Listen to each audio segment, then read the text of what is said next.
Lemonada. You're listening to this podcast, so I know you've got a curious mind. Here's a helpful fact you might not know yet. Drivers who switch and save with Progressive save over $900 on average. Pop over to Progressive.com, answer some questions, and you'll get a quick quote with discounts that are easy to come by. In fact, 99% of their auto customers earn at least one discount. Visit Progressive.com and see if you can enjoy a little cash back. Progressive Casualty Insurance Company and Affiliates. National average 12-month savings of $946 by new customers surveyed who saved with Progressive between June 2024 and May 2025. Potential savings will vary. You can focus on exercise, nutrition, all the things you're supposed to do for your health, but if you are not sleeping well, it is very hard to feel refreshed. Especially when you wake up overheated in the middle of the night, that completely affects my sleep, which is why I love the ChiliPad 2.0 by Sleep Me. It is a water-based mattress topper that controls your sleep temperature and works with your existing mattress. And if one person sleeps hot and the other sleeps cold, and that's Adam and me, each side can have its own temperature setting, which is amazing. Yeah, and I also love that it automatically starts when you get into bed, so it feels seamless. Visit www.sleep.me/Gretchen to get up to $255 off your ChiliPad 2.0 with code Gretchen. This special offer is available for happier listeners and only for a limited time. Order it today with free shipping and try it out for 30 days. You can return it for free if you don't like it with their sleep trial. Visit www.sleep.me/Gretchen and see why cold sleep is your ultimate ally in performance and recovery.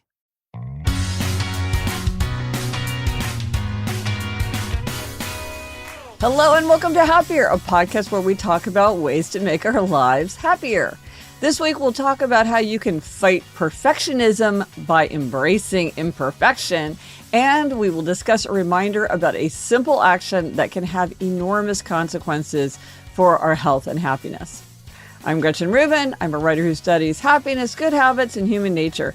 I'm in my little home office in New York City, and joining me today from Los Angeles is my sister Elizabeth Kraft. And Elizabeth, I don't think either one of us is really a true perfectionist the way some people are. That's me, Elizabeth Kraft, a TV writer and producer living in LA. And I don't know, Gretchen, you come close in many areas. In other areas, definitely not. In other areas, not so much. But before we jump in, we got this interesting update from Winslow. Yes. All week I have been giving you gold stars because I really feel that your warning about the dangers of ladders may have headed off disaster. I am currently at home in Massachusetts, solo parenting my 3 kids while my husband drives to Alaska, where we all spend our summers. I had wanted to do some home improvement projects while he was gone, several of which would have had me using one of our old rickety ladders. I would have been working alone in our backyard with my kids in the house, and I shudder to think of the impact and toll on them if something had happened to me while on that ladder.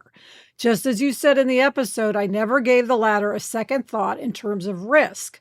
The irony is that I am just getting back to home improvement projects because in October I was in a bad car accident. I was rear-ended by a tractor trailer on the highway. My recovery has taken a long, long time, and it's still not fully done. When the car accident happened, my husband was in California for work. Just after I regained consciousness as I was being wheeled into the ambulance, I was coordinating with him to find neighbors and grandparents to pick up our kids, make dinner, and take care of them until my husband could fly back, since I would be in the hospital. It was awful to think of our kids waiting with neighbors until a family member could be with them. They were scared that I was hurt and they didn't have their dad to comfort them. Given the recency of this car accident experience, you would think that I would have been more cautious to avoid putting my kids in a similar situation, but I just didn't think of ladders as much of a safety concern. Because of your episode, now I do. I'm changing my plans, and I'm going to wait to do ladder tasks until I can do it safely and not jeopardize my own health and the emotional well-being of my kids. Thank you so much for sharing your warning. Well, I loved hearing this from Winslow because it's exactly what we wanted to accomplish, which is this is just a little part of ordinary life. You don't realize that it's actually a menace. Yes. Because it's so familiar. Yes. I'm even being very careful on step ladders, Gretch. Yeah. In a lot of situations, a little bit of caution and a little bit of wariness can make us dramatically safer. It's just this idea that if we've done something a lot of times, it just doesn't, we're standing in the middle of our own kitchen. We don't think, oh, I'm actually leaning really, really far out of my center of gravity. If I would topple over, this could really be bad. You just don't think of it. Yes. So thank you, Winslow, for that report. This week, our try this at home suggestion is to fight perfectionism by embracing imperfection. So, Gretch, tell us why we should do this and what it means. Well, so perfectionism is something that I hear about all the time as a happiness stumbling block. I think for some people, it's something that they struggle with, as we were saying, maybe in one or two areas of their lives. But for some people, it's really a pervasive problem. And it's something that people often bring up to me as something that they're struggling with. One thing that I've realized in one of my secrets of adulthood is that perfectionism is not driven by high standards, but by anxiety. And this is a really helpful thing to know, because if you're talking to someone who is saying like, oh, I'm dealing with some perfectionism struggles here, you might say like, well, lower your standards, ease up on yourself. But that doesn't really help. That's not reassuring to the person who's battling with perfectionism, because it's not about lowering their standards. A lot of times they'll say, well, I don't want to lower my standards. Well, The fact is, it's really about anxiety. It's about feeling like uneasy, worried, insecure. It's the feelings of anxiety. So you have to think about the anxiety and why that anxiety is standing in the way of you moving towards your aim. And often people are so worried about being perfect that they don't do anything at all. Yes. And so it's the desire to be 100%. Instead of getting you to 80%, it gets you to 0%. Yes. I think that's a very common issue people have. I did this collaboration with Clutterbug. That's the name for Cass Arson, a woman who writes a lot about outer order in her columns. So of course, she and I had a million things to talk about. And Cass was telling me about how when she's dealing with people trying to clear clutter, because that's what she does all day long, is that this often comes up, is perfectionism. And she said to me, sometimes I walk into somebody's apartment and they've got a huge heap of fresh, clean laundry on their dining room table. And I'm thinking to myself, you don't come off as a perfectionist. Like, in what sense are you a perfectionist? It doesn't look that way. But then it's really because, if I don't have everything perfectly folded exactly the right way, neatly in a drawer, if I don't have my closet color-coded, if I haven't gone through and weeded through in a long time, if I don't have times to do things properly, I would rather just not do it at all. But my anxiety about doing it properly, and also the time and effort that's included in that, means that nothing gets done at all. And so if you're stuck in that mode, instead of 100%, I have 0%, a way to get yourself to 80, maybe, is to embrace the imperfection. So how do we actively embrace imperfection? Well, one of the funny examples that Cass gave with the person with the fresh laundry, she would say, okay, you just have to stuff that stuff into a drawer. She'll make them do it. Like, I want you to just take those t-shirts and just stick them in a drawer and shut the drawer. And she said that people get very panicky because they're like, that's just so wrong. But then they realize, actually, if you just stuff a bunch of t-shirts into a drawer, if you just dump your underwear into a drawer, if you just throw your jeans onto a shelf, it's fine. And that sometimes that unlocks them for realizing, like, I don't have to do it perfectly. I can just do enough. I see this with writing. So I used to have this approach with writing, and I do know many writers who write this way, and it's what comes naturally to them, which is they write every sentence perfectly. They would struggle very hard to make every sentence as good as it could possibly be, and they would move forward slowly, but very well. And by the time they got to the end, it was, okay, this is basically done. Go back and do some editing, but they really tried to do it right the first time.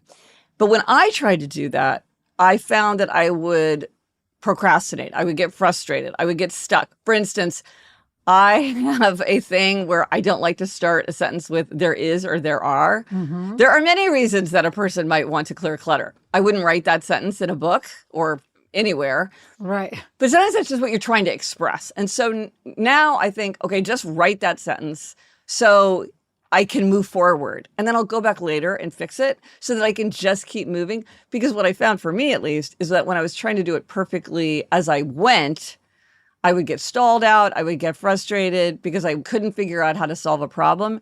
And that's when I would do things like get up and start checking the alphabetization of my bookshelves, just as a procrastinating. Yes. And by saying, just write the bad sentence and then go back and fix it later, that prevented me from getting anxious and feeling frustrated and stalled out.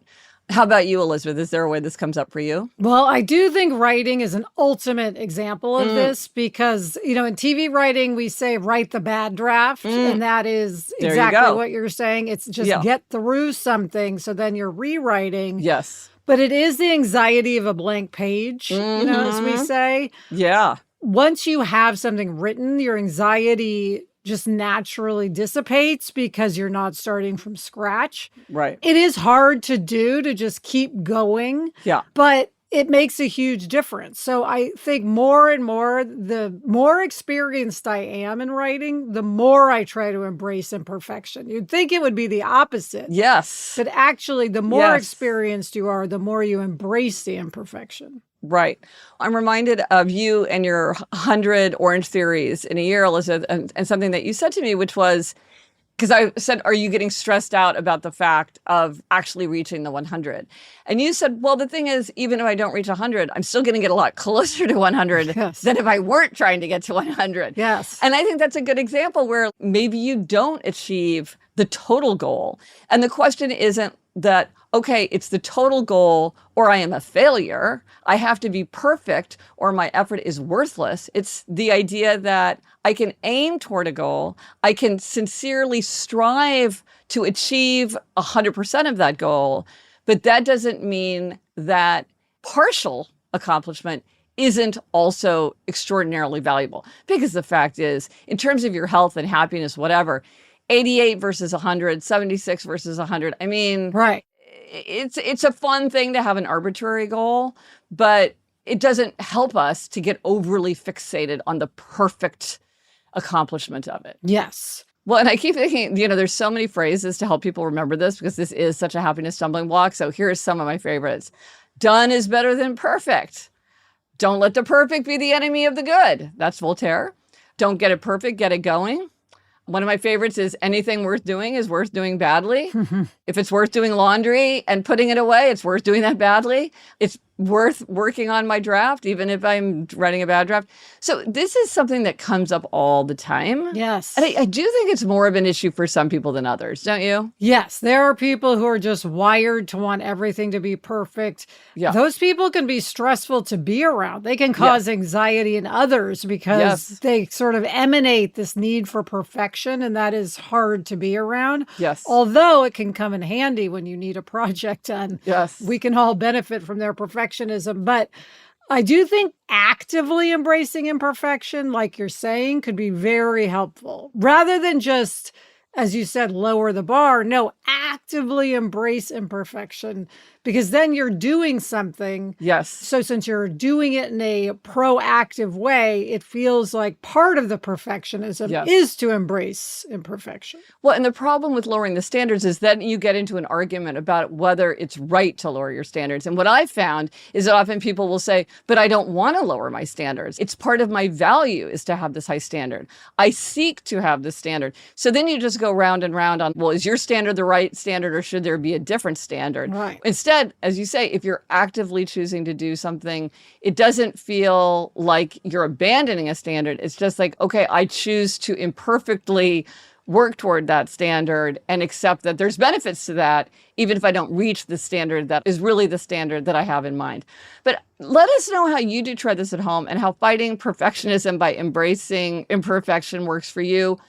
How have you done this? What context does it come up for you? And I think, Elizabeth, you raise a really interesting point, which is perfectionism has ripple effects on other people. Mm-hmm. Have you found a way to talk to somebody effectively who has perfectionist tendencies? Have you found those stressful yourself?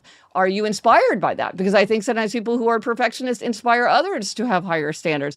So, like a lot of things, it's not all good or all bad. It's a question of how do we manage it so that we really have the happiest, healthiest, most productive life without being dragged down by the downsides of some of our qualities. So let us know on Instagram, Threads, TikTok, Facebook. Drop us an email at podcast@gretchenrubin.com. Or as always, you can go to happiercast.com/591 for everything related to this episode. Coming up, we've got a playlist happiness hack. But first, this break.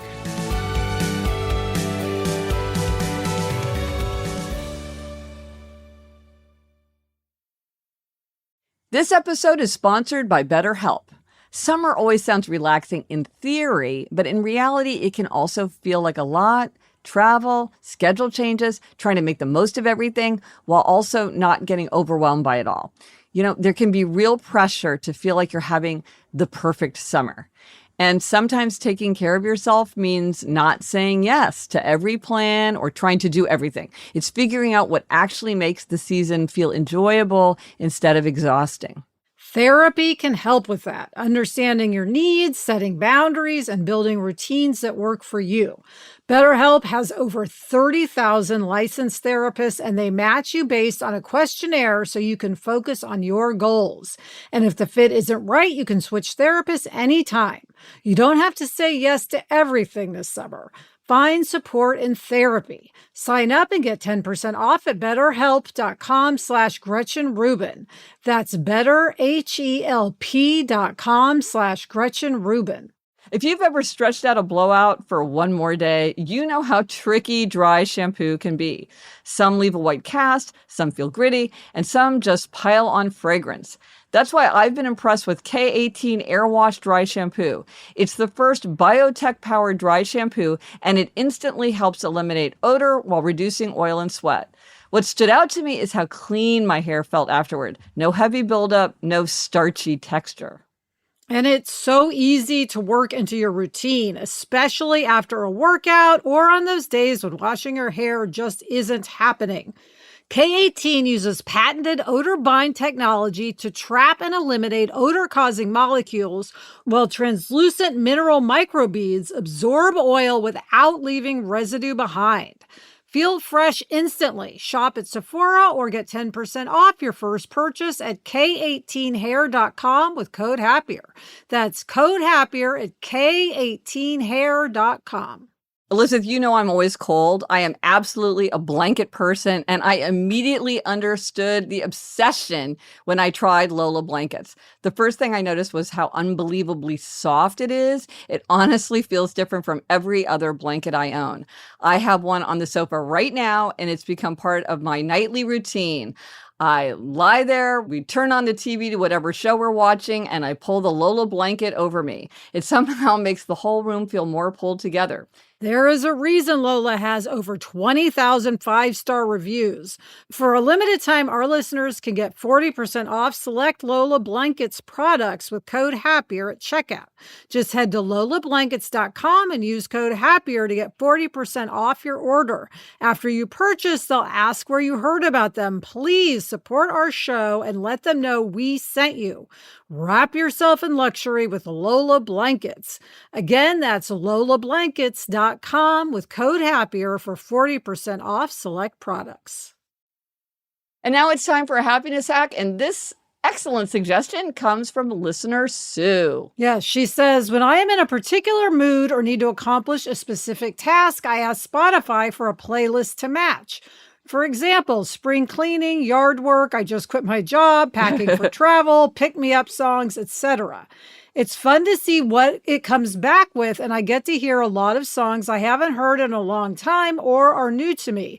It helps on those days you might need a good tune to get you through. I love this suggestion. One of the things that the research shows is that listening to music is one of the quickest, easiest ways to intervene in our mood. And so if there is something that you're trying to inspire yourself to get done, or you're trying to shake yourself out of a mood, or you're trying to get yourself into a mood, music is a really, really good way to do it.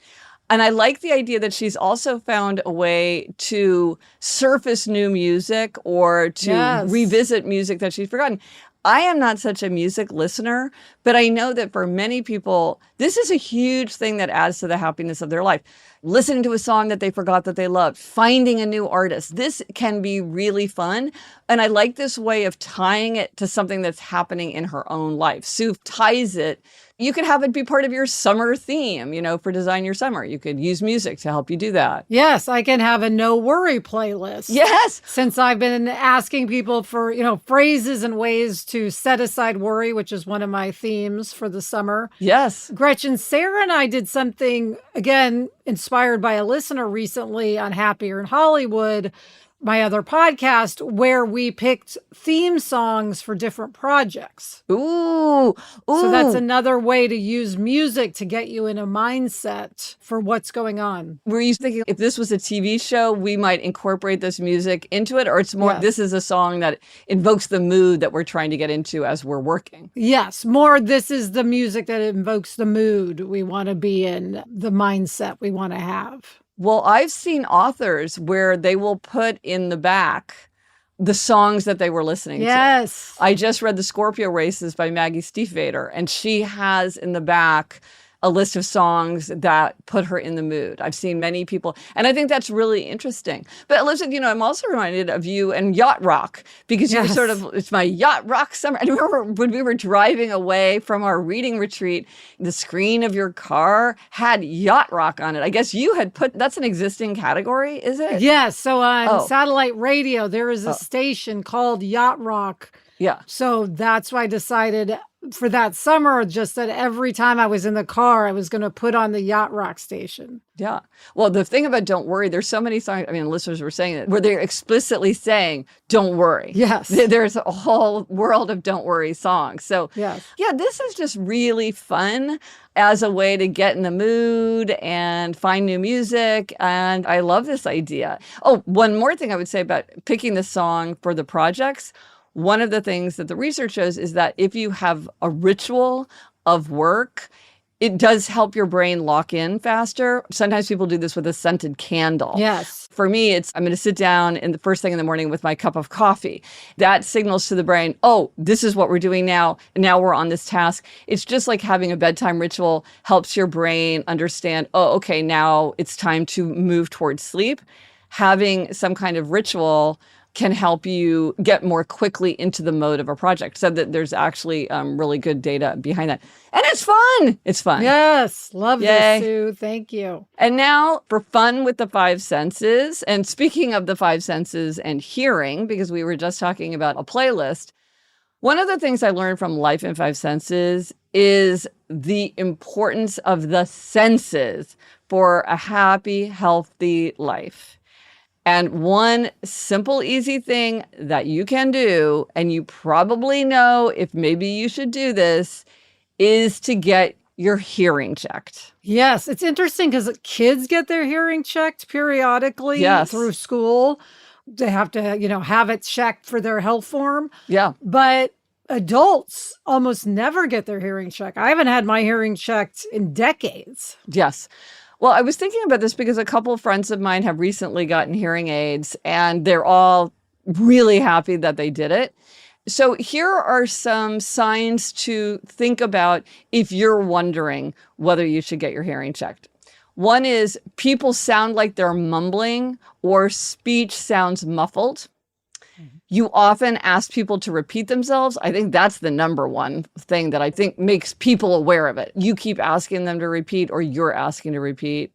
If you struggle to follow conversation in restaurants, parties, or other places, there are a lot of trends in restaurants that make restaurants a lot louder. It used to be that restaurants had things like carpeting, tablecloths, heavy drapery. That was kind of the look of a restaurant. Now it's things like wood, concrete, tile.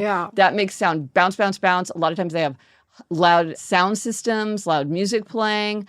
That's just a trend now, which I do not like. I wish that there was a chain of restaurants called Quiet Restaurant. I would go there, but it's something to think about as you choose a restaurant, even if you don't need a hearing aid. But if you universally are finding this difficult, you might need help. Phone conversations being harder to understand. You turn up the TV or your headphones loud and people keep saying, oh, too loud, too loud. You find yourself really tired after socializing because you had to concentrate so hard on listening. You avoid conversation altogether or social settings because it's very frustrating because you can't hear people. And then also if you have ringing, buzzing, or roaring in your ears, that might be a sign of it. And the thing about hearing loss is that it happens very gradually. And so we adapt to it and we don't realize how much we're not hearing because we forgot that we could hear it. Yeah, I remember when Dad got his hearing aids, suddenly he could hear like the rustling newspaper pages and coffee pouring. And those are just things that had dropped out, which you don't even realize. But once you can hear again, the world comes alive. Yes. The thing is, when it's harder to hear, conversations take more effort, social occasions become frustrating, phone calls can be difficult. You might withdraw without even really noticing it. People might withdraw from you without really realizing why. That can lead to isolation. And that is just such a problem for our health and happiness. Look, and it can also actually be dangerous because hearing can make it hard to hear advice, hard to hear things like smoke alarms or a phone, hearing an approaching car or a bicyclist. It seems like it also helps with cognitive decline. Yes. And of course, hearing aids don't restore it altogether, but they can be a big, big help. Yes. And just a note on this, Gretchen, if someone does have hearing aids, make sure they have them in if you're going to have an important conversation. When we were with Dad and he had to have an important medical conversation, we interrupted the doctors to say, Dad, put in your hearing aids because we wanted to make sure he knew exactly what was being said. Yeah, and it was interesting to me that he didn't have that instinct. And I think that sometimes people sort of forget they need their hearing aids. They might think that they're hearing. And so I do think it's something to be really aware of, which is if this is really important, you want to be able to hear every word clearly. And the good news, Gretchen, is that the technology has improved so much. Yes. It's really not a big deal to wear a hearing aid. You wouldn't even notice it most of the time. No, they're smaller. They're more convenient. There are a lot more price points now. They become much more accessible and often cheaper for many people because over-the-counter hearing aids became available in the United States. That happened in October 2022.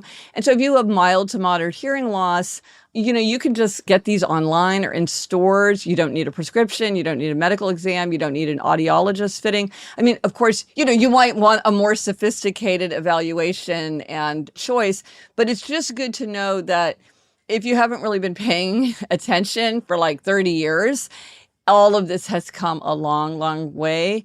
I remember, our grandmother struggled so much with her hearing aids. It's nothing like that now. Yeah. It's so much easier. Yeah. And Gretchen, a benefit is I think for most people, their hearing aids can also count as like AirPods. Yes. Essentially. Mm-hmm. So they're very useful in that way too. You can listen to music, you could have phone conversations, etc. through your hearing aids. My mother-in-law is always like, oh, I'm listening to a podcast or whatever. Yeah. One of the things too, I think, is that I think sometimes people don't want to get hearing aids because they don't want to seem older. But we seem older when we keep asking people to repeat themselves. Yes. And so I think if you need them, you will seem more youthful and with it and vigorous with them than without them. Absolutely. So let us know if you have recently gotten a hearing aid and it improved your life, or if this inspires you to go get your hearing checked and maybe get some hearing aids. Absolutely. And now there's a listener question from Amelie. And Elizabeth, this is a question for you. Amelie writes, I'm curious for Elizabeth about how she divides her time between television work and working on a novel. That seems really hard. I think it is hard. Also, how do she and Sarah split the work? It seems very complicated. A lot of people are interested in that, Elizabeth, how you and Sarah split up your work. Yeah, I'll answer that first. So what we do is whatever we're working on, whether it be TV or novel, we discuss at length what we're going to write. So what the scene is going to be. Mm-hmm. And we do that for chunks, or if we're doing it for a TV show, we'll do like the whole episode. And this is a very common thing that TV writers do. We call it breaking the episode. Mm-hmm. Then what we do is we actually split up the scenes to write, because it's very hard to actually write a scene together. So we split up the scenes, then we do notes, we rewrite, And then we either rewrite again on our own, or at a certain point, we start rewriting together, because rewriting together is much easier than writing together.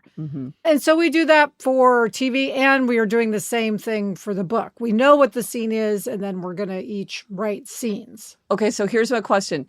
At this point, are your styles very similar? I think so. One thing we're going to do with the novel is read each other's scenes as we go to make sure that we are kind of using similar voices so that they mesh well. Because we, of course, haven't written nearly as many novels as we have scripts. So that's a little dicier. Right. What's nice about television is once you have a pilot episode, all the voices are very established.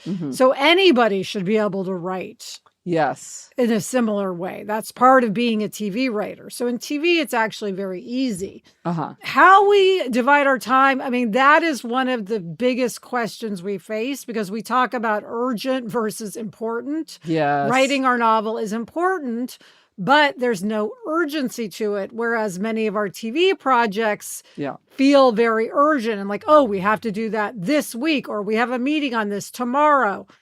So that has been a struggle. And we said, oh, we're going to set aside X number of weeks and just power through a novel.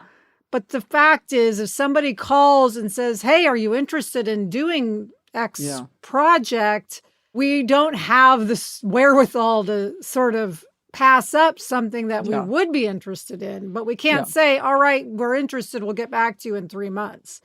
So it's a struggle. Gretch, that's actually part of the reason we did this exercise of choosing theme songs for various projects, is so that we could get into the mindset of different projects quickly, because it is really hard to creatively switch back and forth constantly. It really kind of messes with the flow. So what I would say, Amelie, is that we struggle with it. We have not found the perfect solution. Yeah, I mean, and it just given the nature of your industry, it's not like you can say Monday, Wednesday, Friday, we'll work on TV. Tuesday, Thursday, we'll work on the novel, because you have meetings, you have deadlines, you have things come up, you have an idea like, oh, we better like go in there and fix this right now. It's kind of all happening all at once. And also, I feel like you really need to have a lot of projects going because it's so hard to predict what's going to go the distance. And so you can't just say, okay, let's just go all in on this, because that would not be strategically wise. No, unless a show is actually in production and going and you are physically, on set, you really do need to have several projects going. I mean, over 5. So it's difficult. And because that's our kind of bread and butter, we can't just turn our backs on it to write the novel. So we're trying, we're learning, we're constantly evolving, but it's a great question. So one more thing I would add, just because I think people who are interested in collaboration would be interested to hear you talk about Google Docs and why that was such a breakthrough for you in terms of you and Sarah collaborating on documents. Yes. So we had an assistant named Wafwa who was absolutely adamant Sarah and I start Google Docs, which we didn't want to do. Now that you think back on it, it's bananas, right? So madness. This was a long time ago, and to be fair.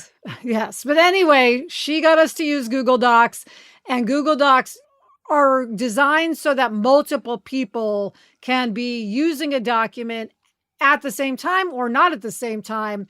But it really helps us because we can evolve a document together or separately and only have it in one place, rather than the old days where you had to email each other new stuff and put it together. And it was incredibly confusing and could easily lead to big mistakes. This is a very streamlined way to work on something together. So I highly recommend it for anyone who doesn't yet use Google Docs. Are you ever both in a document and both typing at the same time and both, even in the same paragraph, like she's changing a word and you're adding a sentence? Or is it more like one of you is driving? Yes, all the time when we're together, when we're working together.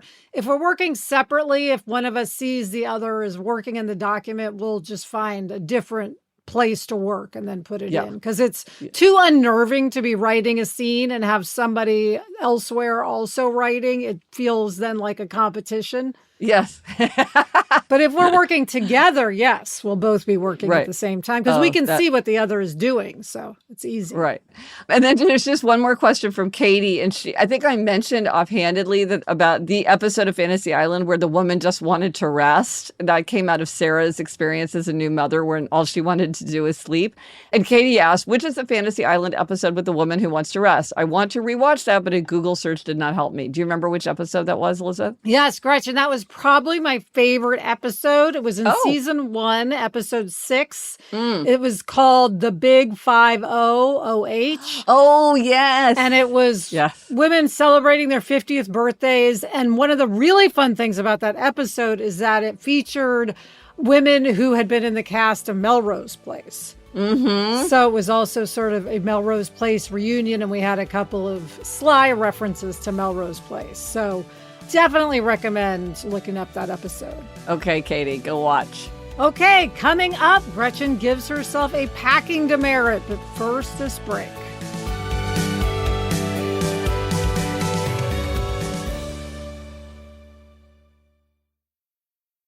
Buying glasses used to feel way more complicated than it should be. There were so many choices, and somehow it always felt expensive. That is why we are both such fans of Warby Parker. Their virtual try-on lets you see how frames look right from your phone, and it's surprisingly accurate. I am wearing my Warby Parker glasses right this second. I love how easy it was to find a style that actually fits my face and feels like me. What really stands out is the combination of quality, selection, and value. Prescription glasses start at $95, and Warby Parker also offers contacts, online eye exams, sunglasses, and more all in one place. Plus, they have over 300 retail stores nationwide. If you want an in-person option, I go to one in Studio City. I love it. Right now, buy one pair of glasses and get 20% off any additional pairs at warbyparker.com/happy. That's 20% off any additional pairs when you purchase one pair at warbyparker.com/happy. Summer always changes what I want to wear. I stop reaching for anything heavy or complicated and just want pieces that feel light, comfortable, and easy from the first second I put them on. That's why I keep coming back to Quince. Their linen pieces especially have become my default this time of year. I have a linen button down from Quince that, it's one of those pieces that works for everything, for travel, for dinner, for weekends. It feels much more expensive than it is. I love that Quince uses high quality materials like European linen and organic cotton, but everything is priced 50 to 80% less than similar brands because they work directly with ethical factories. Elevate your summer wardrobe. Go to quince.com/Gretchen for free shipping on your order and 365-day returns. Now available in Canada too. That's QUINCE.com/Gretchen for free shipping and 365-day returns. Quince.com/Gretchen. You're listening to this podcast, so I know you've got a curious mind. Here's a helpful fact you might not know yet. Drivers who switch and save with Progressive save over $900 on average. Pop over to Progressive.com, answer some questions, and you'll get a quick quote with discounts that are easy to come by. In fact, 99% of their auto customers earn at least one discount. Visit Progressive.com and see if you can enjoy a little cash back. Progressive Casualty Insurance Company and Affiliates. National average 12-month savings of $946 by new customers surveyed who saved with Progressive between June 2024 and May 2025. Potential savings will vary. Okay, Gretch, we are back with demerits and gold stars, and this week you are up with a happiness demerit. Okay, I've done this a million times. I did it again. I was going on a big trip with my family, and I kept saying over and over, I should plan my packing. I should make a special list. Like, I have a list that's sort of a basic list, but I should make an actual list for this trip.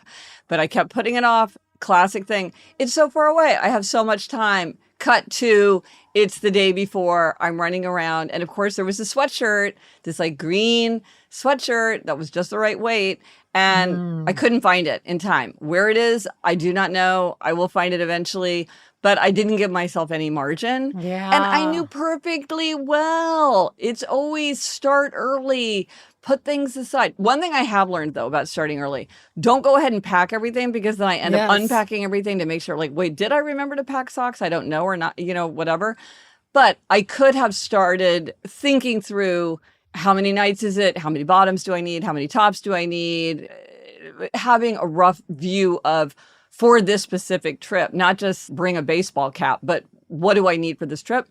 And so I hope by giving myself this demerit, next time I will remember everything's easier if you give yourself a little bit of time ahead of time. Waiting just makes it worse. It just makes it more stressful, makes it more frustrating. You have less time than you think. Something that can be done at any time is often done at no time. What I find helpful, Gretchen, is we have a guest room and I just start putting things on the guest room bed. Oh, yeah. Not in any particular order, but if I think, okay, I know I'm going to need a cap, I go put a cap in. If I put in, the jeans that I think I want to take now, then I don't have to take everything, but I start assembling it there. And then I just do a couple things even at a time when I'm thinking of it. Yeah. Like, oh, I know I don't want to forget, a curling iron. Right. I put the curling iron there. So maybe you could try the guest room bed method. I'm good at doing that kind of thing. This was more like identify the actual items to make sure that I can put them together. Got it. But yeah, both are very good for packing. But then, of course, what I love about packing to come home is it's so easy. You just dump everything in your suitcase. Yes. I find that very energizing. I always give myself a huge number of gold stars for how quickly I can pack to come home, because that's the easiest thing in the world. But Elizabeth, what is your gold star? Well, this is a fun gold star, Gretchen, which I'm going to, I guess, give myself. It's for something I actually didn't do, but I was going to do. So this is funny. I was giving my friends a gold star in my mind because they signed up to go to a dance class. And I was thinking, oh my gosh, good for them going to a dance class. I'm so glad I'm not signed up for this dance class. What kind of dance? I don't even know. Hip hop probably. Okay. And then the day before the dance class, I got a text saying, hey, one person can't go to the dance class. Come with us. Tickets already paid for. You can, come be awkward with us. And I'm like, oh my gosh, that happened. Now I'm being called into this dance class. Yes. And of course, I really didn't want to go, but I said, how can I say no to this? I will go. Yeah. I was all set on it. And then I was set on, okay, now I'm going to give myself a gold star for going to this dance class. Yes. But then the night before, the teacher canceled, and it was the first time she'd canceled, apparently, in years, if ever, and I didn't have to go. So it was like the greatest thing because I agreed to go. Mentally, I was prepared. Yes. But then fate intervened, Gretch, and I did not go to the dance class. Could it come up again? Yes, it could. But for now, you're off the hook. hook. Escaped, but I get my gold star. That's the thing is, my favorite kind of plans are canceled plans. Exactly. No, so you definitely get a gold star because you said, I will say yes, I will go. Yeah, but you got left off the hook. Yeah. That's delightful. The resource for this week, Halfway Day. It's coming up July 2nd. We will be halfway through the year. That is an opportunity to reflect on the aims you set in January and think about what you want to do for the rest of the year. If you're trying to do something consistently, maybe you're trying to do your Move 26 and 26 consistently, my Don't Break the Chain habit tracker is a journal that gives you a place to keep track of the habit and see how you're doing over time. If you want to try that yourself, if you find that this kind of streak approach really works for you, Happier listeners can get 20% off with the code HAPPIER20. Visit happiercast.com/shop and search Don't Break the Chain, and you will find the tracker. And Elizabeth, what are we reading? What are you reading? I am reading Rewilding by Jane Green. And I am just about to finish Volume 1 of Virginia Woolf's Diaries. I got 4 more to go. And that's it for this episode of Happier. Remember to try this at home. Fight perfectionism by embracing imperfection. Let us know if you tried it and if it worked for you. Thanks to our executive producer, Chuck Reed, and everyone at Lemonada. And here's your rhyming reminder. If you like the show, tell others you know. Until next week, I'm Elizabeth Kraft. And I'm Gretchen Rubin. Thanks for joining us. Onward and upward.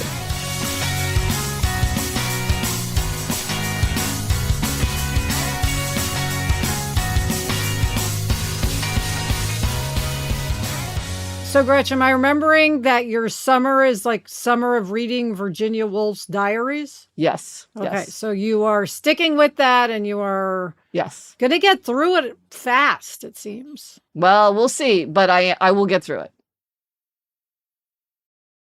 This episode is brought to you by Google Health. Stop chasing someone else's definition of health. What matters is what's healthy for you. Google Health offers a new kind of coach built with Gemini for effortless tracking, sleep insights, and holistic coaching tailored to you.